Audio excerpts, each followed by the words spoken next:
ओम अज्ञानतिमिरान्धस्य ज्ञानाञ्जनशलाकया चक्षुरुन्मिलितं येन तस्मै श्रीगुरवे नमः।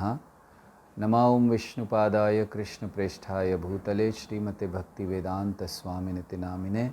नमस्ते सारस्वते देवे गौरवाणी प्रचारिणे निर्विशेष शून्यवादी पाश्चात्य देशतारिणे। जय श्री कृष्ण चैतन्य प्रभु नित्यानंद श्री अद्वैत गदाधर श्रीवासादि गौर भक्त वृंद। हरे कृष्णा कृष्ण कृष्णा हरे हरे, हरे राम राम राम हरे हरे। हरे कृष्णा। भगवद गीता के अंतर्गत इस चर्चा में हम लोग तपस्या की चर्चा कर रहे हैं, जो भगवान ने भगवद गीता में बताई। शरीर की तपस्या, वाचा की तपस्या और मन की तपस्या। तो वाचा की तपस्या क्या है, वाणी की तपस्या क्या है, बहुत सुंदर वर्णन भगवान करते हैं। अनुद्वेग करम वाक्यम सत्यम प्रियम हितम च यत् स्वाध्याय व्यसनम चैव वाङ्मयम तप उच्यते। भगवान कहते हैं कि जो वाणी की तपस्या है, इसके 5 हिस्से हैं। पहला, अनुद्वेग करम वाक्यम, मतलब हमारी ये जो वाणी है, इसको अगर नियंत्रित करना है तो क्या करना चाहिए। ये वाणी बड़ी नियंत्रित नहीं होती। कभी कभी हम बोलते हैं तो बोलने से पता चल जाता है कि व्यक्ति का स्तर क्या है। एक बहुत सुंदर श्लोक है, उसमें कहा गया है, मूर्खोपि शोभते तावत् सभायाम वस्त्र वेष्टितः यावच्च शोभते मूर्खो तावत् किंचित न भाषसे। कहा गया है कि एक मूर्ख व्यक्ति विद्वानों की सभा में आ जाता है, बड़े अच्छे कपड़े पहने हुआ है, तो आकर बैठ जाता है। सभायाम वस्त्र वेष्टितः, और सब देखते हैं, लगता है बहुत बड़ा विद्वान है कोई। लेकिन कब तक उसकी शोभा है, मूर्खों की उसकी शोभा, यावत् किंचित न भाषसे, जब तक वो कुछ बोलता नहीं है। जब बोल देता है, बोलना शुरू करता है, तब लोग समझ जाते हैं, अरे ये तो मूर्ख आदमी है, इसको कुछ नहीं पता है। तो इसीलिए बोलना बड़ा महत्वपूर्ण है। तो एक तरफ बोलने से हमारे स्तर का पता चलता है, हमारी बुद्धि का पता चलता है। दूसरी ओर ये जो बोलना है, ये बड़े बड़े युद्ध करा सकता है। आजकल समाज में जो इतनी सारी तकलीफ़ें हैं, उनमें से एक प्रमुख कारण है बोलना। लोग अपनी बोलने की शक्ति बंद नहीं कर पाते। कभी किसी को कुछ कह देते हैं तो उससे वो बड़ी दुखी हो जाता है, फिर वो कुछ कहता है, फिर ये दुखी हो जाते हैं, फिर मनमुटाव होता है, शत्रुता बढ़ती है, एक देश दूसरे देश को कुछ कह देता है। तो ये जो बोलने की क्षमता है, इस पर नियंत्रण पाना बहुत आवश्यक है। और इस पर नियंत्रण कैसे पाया जा सकता है, ये भगवान बताते हैं। कैसे? अनुद्वेग करम वाक्यम। सबसे पहली चीज़ वो कहते हैं कि जब हमें बोलना है, तपस्या है ये बोलना, वाणी की तपस्या। क्योंकि अनियंत्रित बोलना ये कोई तपस्या नहीं है। जिसके मन में आए बोलते रहते हैं। इतनी सारी चीज़ें हैं, अखबार हैं, इंटरनेट हैं, टीवी हैं, लोग बोलते रहते हैं, तो वो अनियंत्रित है। क्यों? क्योंकि उससे अगर किसी को लाभ नहीं हो रहा है तो कोई लाभ नहीं है। तो नियंत्रण कैसे करना है? सबसे पहली चीज़ भगवान कहते हैं, अनुद्वेग करम वाक्यम। ऐसे बोलिए कि दूसरे को कभी भी आप उत्तेजित मत कीजिए, विचलित मत कीजिए। जैसे हम लोग सुन चुके हैं पहले भी, ऐसी वाणी बोलिए मन का आपा खोए, औरन को शीतल करे आपहु शीतल होए। तो ऐसी वाणी बोलनी चाहिए कि जिससे और भी लोग संतुष्ट हों, हमें भी अच्छा लगे, आपहु शीतल हो। तो यही भगवान कह रहे हैं, अनुद्वेग करम वाक्यम। उत्तेजित मत कीजिए, उसको विचलित मत कीजिए। ऐसा मत बोलिए कि बेचारा अच्छा भला शांत था, वो एकदम उत्तेजित हो गया, एकदम विचलित हो गया, उद्विग्न हो गया। नहीं, तो ऐसे वाक्य बोलिए, मृदुभाषी बनिए। रामायण में वर्णन है भगवान राम के गुणों का, और उनके गुणों का वर्णन करते हुए एक गुण आता है मृदुभाषी। बहुत मधुर बोलते थे भगवान श्री रामचंद्र। तो इसीलिए जो भी उनकी बातें सुनता था, बड़ा मंत्र मुग्ध हो जाता था। तो ऐसी वाणी हमारी होनी चाहिए। तो पहला लक्षण वाणी की तपस्या का है बहुत ऐसे वाक्य बोलना जिससे कोई उत्तेजित ना हो, उद्विग्न ना हो। और ये बड़ा कठिन है, क्योंकि जब हमारे मन में थोड़ा सा भी हम विचलित होते हैं, हम ऐसे शब्द बोल देते हैं कि सामने वाला बहुत उद्विग्न हो जाता है। भगवान कहते बिल्कुल नहीं, ऐसे शब्द बोलो कि सामने वाला बिल्कुल उद्विग्न ना रहे। अनुद्वेग करम वाक्यम। तो फिर ठीक है ऐसे शब्द बोलने तो क्या झूठ बोलना चाहिए? नहीं, सत्यम। भगवान आगे कहते हैं कि अनुद्वेग करम वाक्यम सत्यम, सत्य बोलो, झूठ नहीं बोलना चाहिए। ये भी वाणी की तपस्या है। हम लोग को झूठ बोलने की बड़ी आदत हो गई है, और विशेष करके आजकल जब मोबाइल आ गए हैं, हम मोबाइल उठाते, कोई पूछते अरे भाई कहाँ, घर पर हो? बोले नहीं, घर पर नहीं हूँ, मैं तो अभी बाहर निकल गया हूँ, अभी नहीं मिलूँगा, जबकि घर पर ही होते हैं। कभी कभी तो उल्टा हो जाता है। एक बार किसी व्यक्ति ने फ़ोन उठाया तो दूसरे ने कहा भाई मैं आ रहा हूँ आपसे घर पर मिलने के लिए। बोले नहीं नहीं, अभी मैं घर पर नहीं हूँ, इस समय तो मैं अभी 2 घंटा लगेगा, मैं बाहर हूँ कहीं पर। तो उन्होंने कहा अरे आपको ध्यान नहीं रहा, हमने तो आपके लैंडलाइन पर फ़ोन किया है, मोबाइल पर नहीं किया। तो आदत हो गई थी झूठ बोल बोल कर, तो उस पर भी बोल दिया। तो सत्य बोलें। तो सत्य कैसा होना चाहिए? सत्य बोलने का अर्थ क्या है? सत्य बोलने का अर्थ है कि कभी भी अपने को बचाने के लिए या फिर अपनी इंद्रिय तृप्ति को बढ़ाने के लिए हमें झूठ नहीं बोलना चाहिए। हमें सच का सहारा लेना चाहिए। सत्य की सदैव विजय होती है। शुरुआत में कष्ट होते हैं, पांडवों ने सत्य का सहारा लिया, बहुत से कष्ट हुए उनको प्रारंभ में, लेकिन अंततः विजय उनकी होती है। तो इसीलिए सत्य कहना चाहिए। लेकिन ये सत्य कैसा हो? सत्य ऐसा हो जो प्रियम हितम च यत्, बहुत प्रिय हो, हित करने वाला हो। अर्थात हम सत्य ऐसा भी तो कभी कभी बोल देते हैं जिससे बहुत बड़ा अहित हो जाता है। एक मुनि थे, कौशिक मुनि, उन्होंने व्रत ले लिया कि मैं केवल सत्य बोलूँगा, सत्य के सिवा कुछ नहीं। एक दिन बैठे अपने कुटिया के बाहर ध्यान मग्न, एक व्यक्ति भागता हुआ आया, बचाइए बचाइए, रक्षा कीजिए, और अंदर चला गया।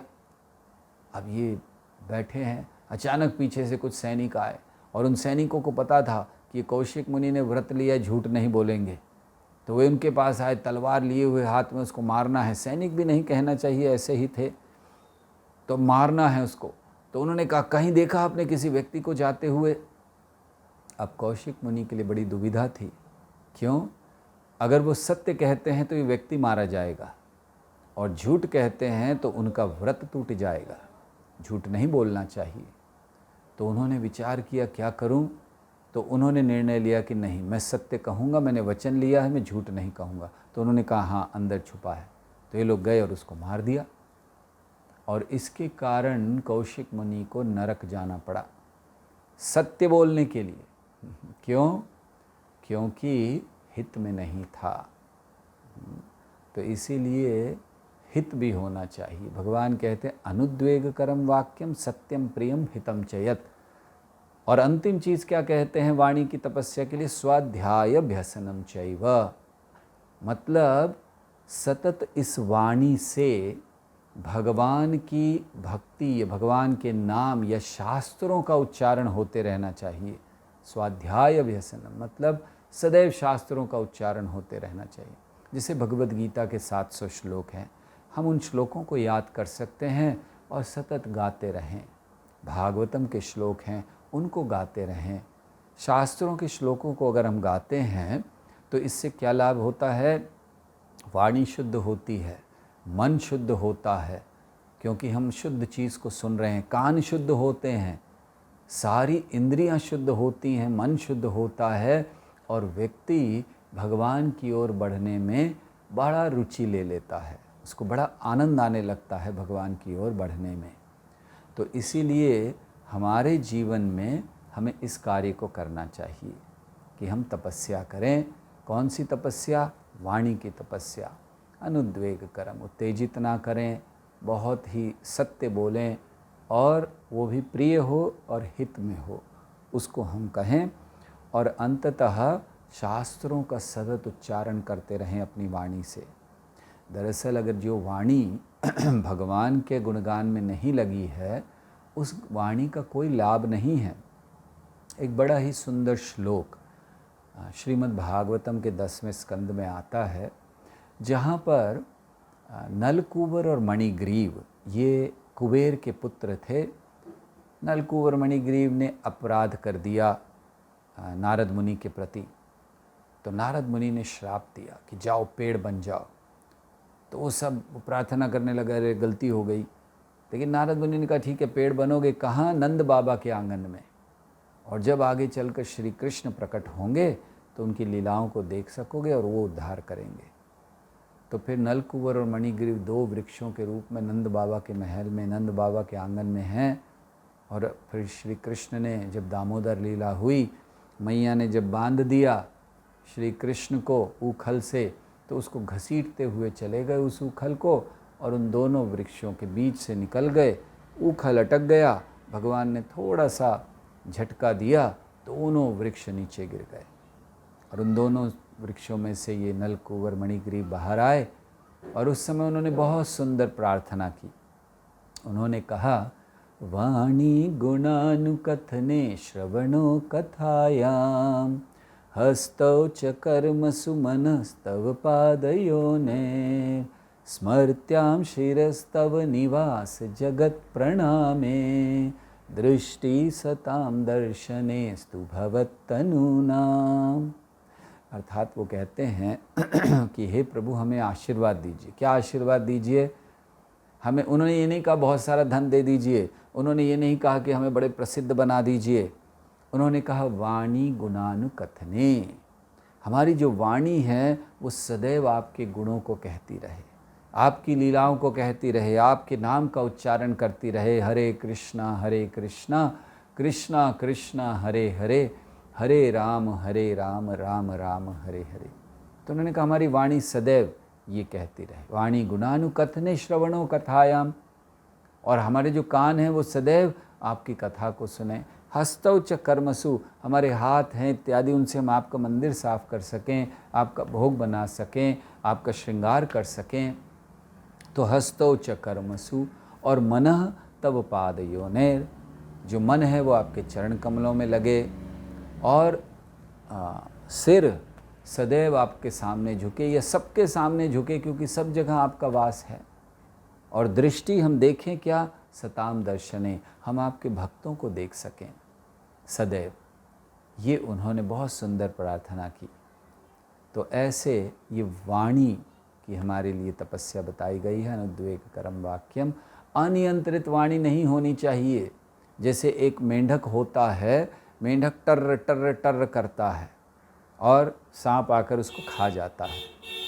तो हमारी जो वाणी है, हमारे जो वाक्य हैं, वो अगर व्यर्थ के होंगे, केवल समय की बर्बादी के लिए होंगे, तो क्या होगा? काल रूपी सर्प आकर हमें खा जाएगा।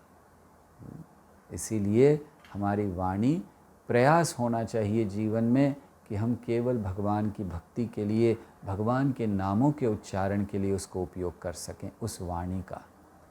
रामायण में भी कहा गया है कि जिस वाणी से सदैव भगवान का नाम उच्चारित होता है, ऐसे व्यक्ति के हृदय में भगवान रहते हैं।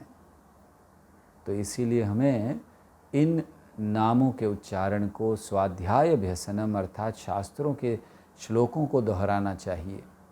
याद कीजिए, बड़ा सरल है श्लोक याद करना, और फिर दोहराते रहिए, दिन भर गाइए। जैसे आप फिल्मों के गाने गाते हैं, ऐसे भगवत गीता के श्लोक दोहराइए, और फिर देखिए कितनी जल्दी शुद्धता हो जाती है। तो ये वाणी की तपस्या है। और अंतिम तपस्या भगवान कहते हैं मन की तपस्या। तो मन की तपस्या क्या है? भगवान कहते हैं संतुष्टि, सरल जीवन, सहनशीलता, इंद्रिय भोग से दूर रहना, ये मन की तपस्या है। तो हम लोग ज़्यादातर देखते कि मन बहुत भागता है भोगों की ओर, आनंद लेने की ओर। उसको वहाँ से हटाकर कृष्ण के चरण कमलों में लगाना, ये तपस्या है, मन की तपस्या। और संतुष्ट रहना, इस जगत में हमें जितना मिलता जाता है, हम और चाहते हैं, और चाहते हैं। हाँ, ये कहते हैं ना, ये दिल मांगे मोर, तो और चाहते हैं हम। लेकिन तपस्या क्या है हमारे लिए मन की, कि बस जो है उसमें संतुष्ट रहना। अपने कर्मों से हमें सुख दुख मिलने वाला है, वो निश्चित हो चुका है, इसीलिए भागना नहीं चाहिए उसके पीछे।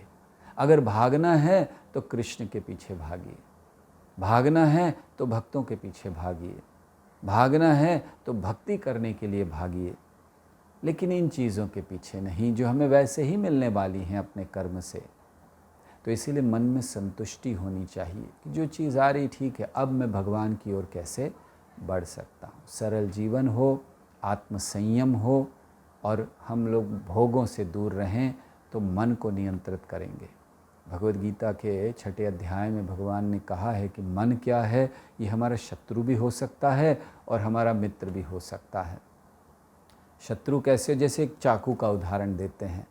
एक चाकू किसी हत्यारे के हाथ में होता है तो वो किसी की जान ले लेता है, लेकिन वही चाकू जब डॉक्टर के हाथ में होता है तो वो किसी की जान बचाता है। तो चाकू अच्छा या बुरा नहीं है, उसका उपयोग उसे अच्छा और बुरा बनाता है। इसी तरह मन अच्छा और बुरा नहीं है, मन का उपयोग उसे अच्छा और बुरा बनाता है। तो मन हमारा शत्रु भी हो सकता है, हमारा मित्र भी हो सकता है। शत्रु कब है? जब वो हमें भोगों की ओर ले जाता है, जब वो हमें खींचता है, आनंद लो, ये करो, वो करो, शराब पियो, मांस खाओ, भोग करो, स्त्री संग करो, ये सारे पापपूर्ण कार्यों की ओर ले जाता है हमें हमारा मन, तो वो हमारा शत्रु है। लेकिन दूसरी ओर अगर हमारा मन कहता है कि नहीं, मुझसे मुझे दूर जाना है, मुझे भगवान के मंदिर जाना है, मुझे भगवान की भक्ति करनी है, मुझे भगवान का नाम लेना है, तो जब ऐसी चीज़ें मन में आती हैं तो फिर ये मन बड़ी अच्छी तरह से नियंत्रित हो जाता है, अनियंत्रित नहीं रहता है मन हमारा, तो वो हमारा मित्र हो जाता है। तो मन को तपस्या के द्वारा, मन की तपस्या के द्वारा हमें अपना मित्र बनाना है, शत्रु नहीं। क्योंकि अगर शत्रु बनाएंगे तो हमारे ही यहाँ पर शत्रु हृदय में बैठा हमें मार देगा। और यही हुआ है, सदियों से यही हुआ है कि हमारे शत्रु ने, हमारे मन ने हमें मारा है, हमें भक्ति से, भगवान से दूर रखा है।